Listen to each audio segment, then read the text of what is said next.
Tudo bem? Meu nome é Murilo e como eu falei que eu ia voltar, tô aqui de volta. E hoje eu vou gravar um vídeo pra vocês em que eu vou falar sobre Nosferatu, que é um filme que estreou agora no começo do ano. E eu vou contar um pouquinho sobre o que é Nosferatu, de onde ele veio, de que movimento ele faz parte. Então bora lá? Bem, ali no começo do século XX, a gente teve vários movimentos artísticos, chamados movimentos de vanguarda, e foram movimentos de você subverter o clássico, subverter o que era tradicionalmente feito ali no renascentismo. E eles traziam novos conceitos, novas ideias, e eles realmente brincavam um pouco com essa ideia de fazer o absurdo.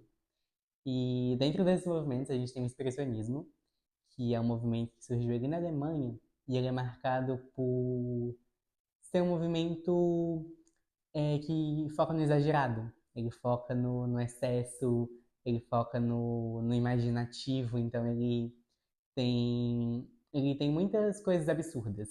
E a obra mais famosa, né, de um movimento expressionista é o Grito. É, e é um movimento que influenciou vários artistas, como Van Gogh, entre outros. Bem, eu vou falar aqui um pouquinho sobre como ele influenciou no cinema.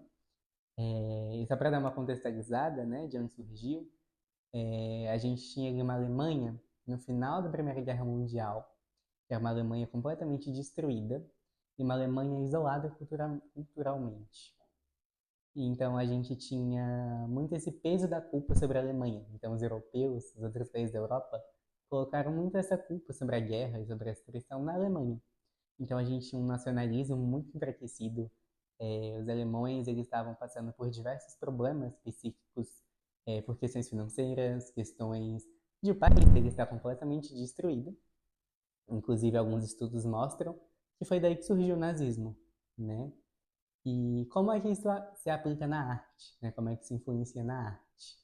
É, os alemães, eles nunca foram pessoas muito calorosas, como nós brasileiros, né? Que a gente lida com nossos sentimentos de uma forma muito mais aberta, muito mais livre. Os alemães não. Os alemães, eles são pessoas mais frias.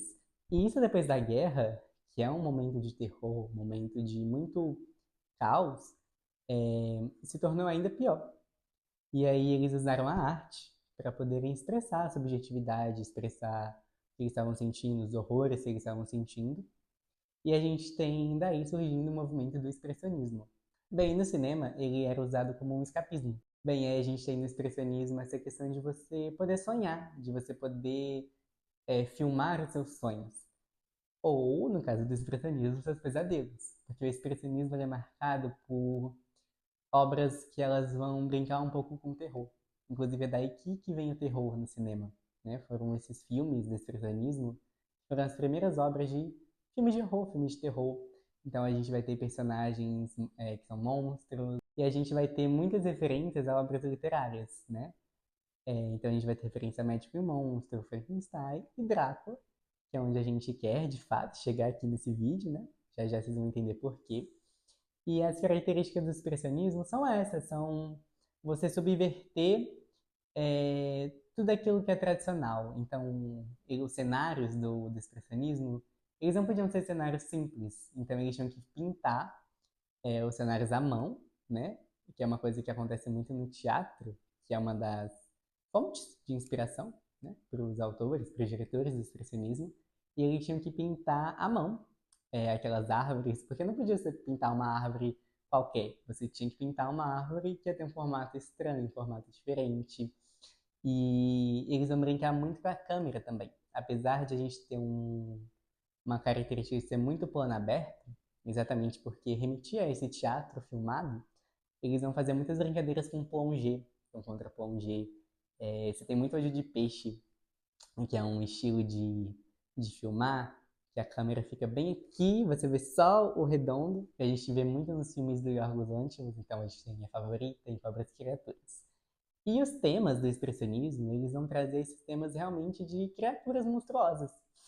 É, de, por exemplo, no Gabinete do Dr. Caligari, que é considerado o primeiro filme do expressionismo, a gente tem aqui uma história em que a gente tem um médico, em que ele tem uma criatura ali, um homem, né? que ele é meio deformado, e ele vai expor esse, esse homem ali numa feira, né, para as pessoas elogiarem e horrorizarem aquilo. E falando nisso, a gente chega ao nosso filme, que é o Nosferatu, que a gente vai ter aqui a história de um vampiro. E um pouquinho da história de como o Nosferatu chegou e quase não perdurou no tempo, é uma história engraçada. A gente tinha ali uma produtora na Alemanha em que ela queria muito produzir um filme do Drácula. Existe uma lenda, né, de que eles ouviram uma história ali do submundo que falaram para eles que eles tinham que produzir um filme do Drácula.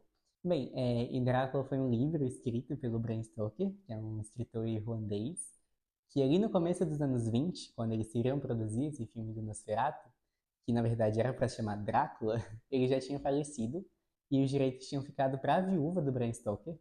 E eles foram lá na casa da viúva tentar comprar esses direitos para produzir. Já tinha um roteiro pronto, já tinha atores contratados e ela negou. Ela falou que não ia vender os direitos. E eles voltaram para a Alemanha, mas eles encucaram que eles iam fazer esse filme do Drácula. E aí eles fizeram mudanças imperceptíveis, né? Assim, que ninguém percebe. Eles simplesmente manteram a mesma história e eles só mudaram o nome do vampiro, que agora não ia ser mais Drácula, ia ser Nosferatu. E o Conde não ia ser mais o Conde Drácula, ia ser o Conde Orlok. E aí eles produziram o filme e lançaram, e é lógico que isso ia dar problema. A viúva do Bram Stoker descobriu que esse filme foi feito, foi lançado, e ela abriu um processo contra a produtora lá na Alemanha. E óbvio que ela ganhou esse processo de direitos autorais e ela pegou todo o lucro que o filme tinha recebido e ela também ordenou que todas as cópias, né, todos os negativos fossem queimados. E naquela época não era igual hoje em dia, né, que se você lança uma coisa no mundo, é impossível de deslançar, porque a internet dissemina, a internet baixa. Então era como se esse filme fosse ser perdido no tempo. Porém, a indústria, né, sempre dá seu jeito. E eles guardaram alguns desses negativos e deixaram escondidos. E lá em 1937, quando a viúva do Bram Stoker morreu, eles lançaram esse filme nos Estados Unidos, em que o livro do Drácula já era domínio público.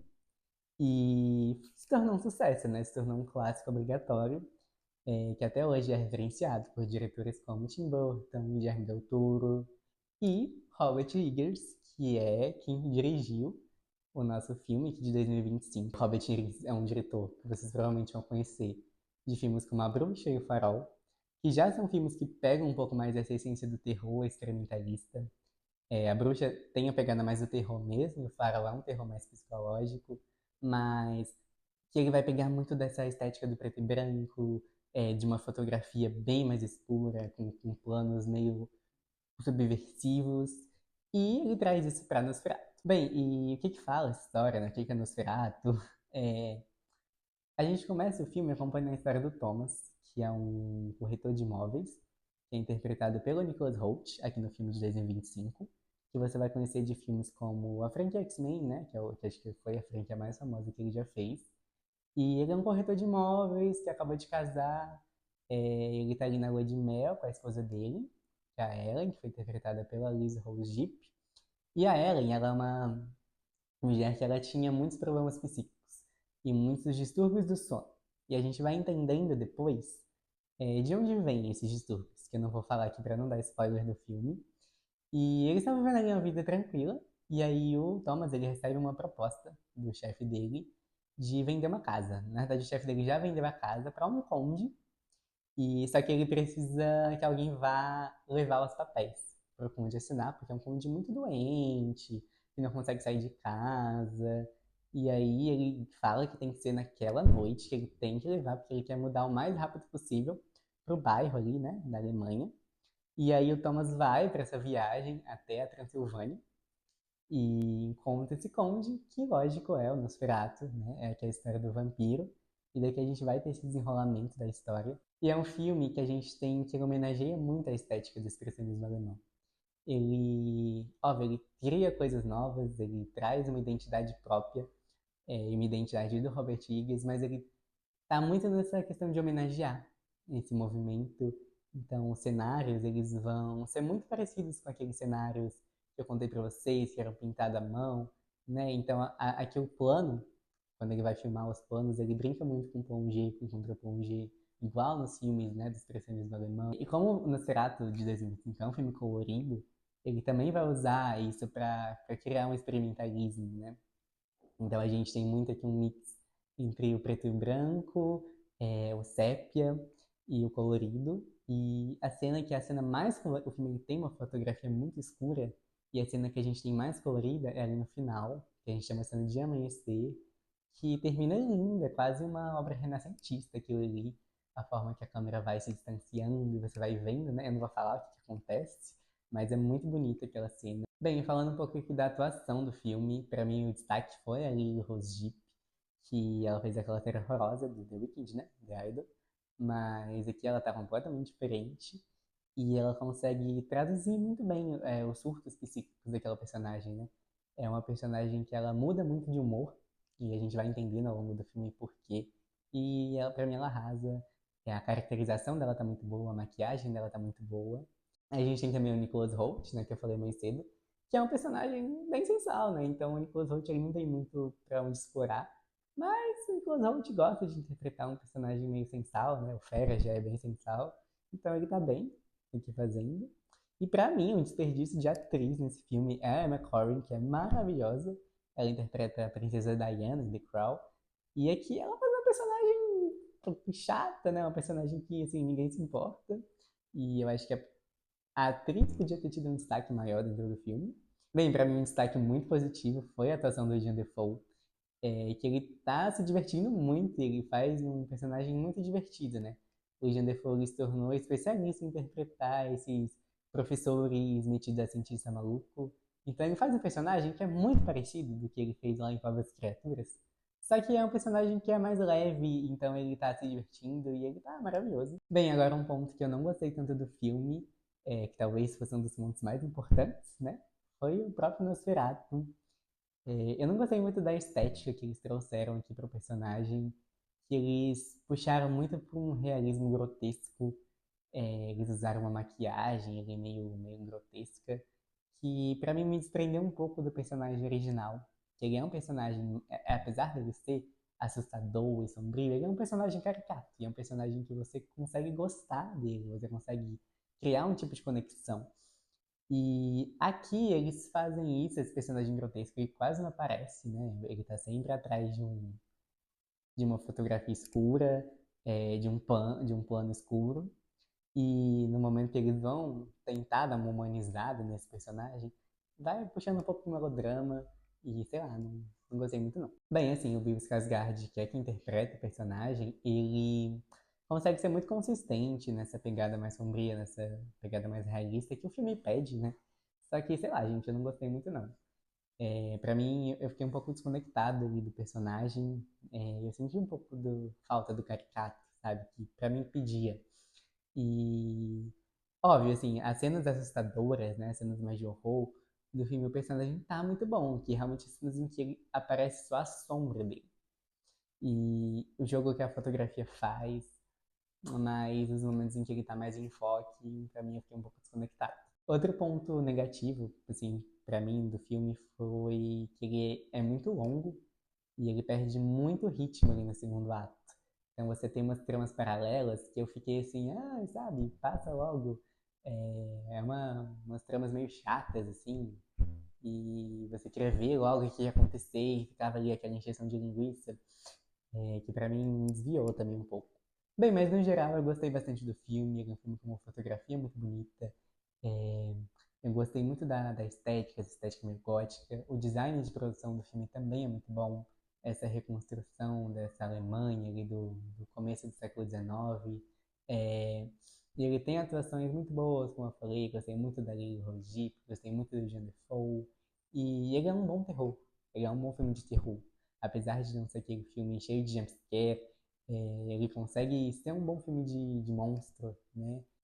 E as cenas de terror são muito boas. E ele é um filme que está disponível no cinema. E eu recomendo que você vá lá assistir. Esse foi o vídeo. Eu espero que vocês tenham gostado.